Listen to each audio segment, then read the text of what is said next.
حضرت ہند کہنے لگی مجھے کعبہ کے رب کی قسم ہے، اس دھرتی پر کوئی گھر اور گھر والے میری نگاہوں میں اتنے ناپسندیدہ نہیں تھے جتنا آپ کا گھر اور آپ کے گھر والے۔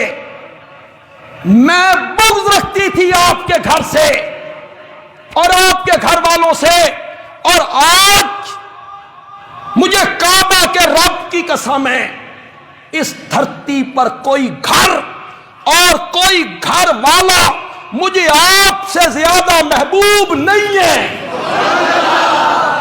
اٹھاؤ بخاری۔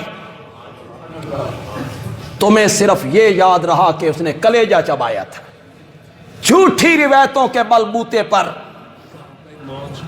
ایک صحابیہ پر الزام لگاتے رہتے ہو۔ آج آپ کا گھر اور گھر والے، ذرا خیال کرنا، صرف گھر نہیں، شاباش شاباش شاباش، آپ کا گھر اور گھر والے، اس سے کوئی چیز مجھے زیادہ پسندیدہ محبوب نہیں ہے۔ آپ کا گھر سب سے زیادہ محبوب ہے، آپ کے گھر والے سب سے زیادہ محبوب ہیں۔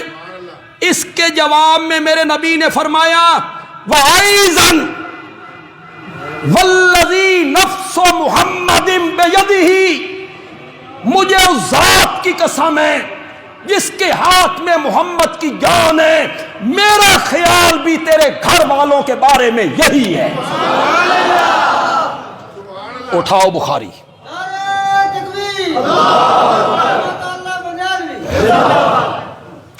کوئی تمہیں نہیں سنائے گا،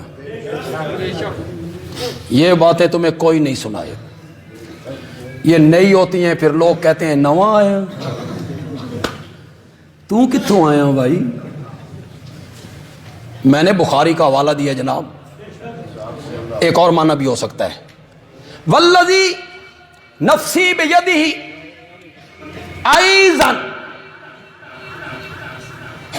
جس کے ہاتھ میں میری جان ہے، مجھے اس کی قسم ہے ابھی اس محبت میں اور اضافہ ہوگا۔ یہ بھی میں نہ ہو سکتا، میں نے دونوں معنی کر دی۔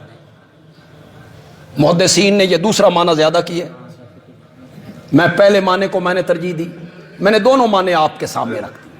دوسرا معنی کیا ہے؟ ابھی اس محبت میں اور بھی اضافہ ہوگا۔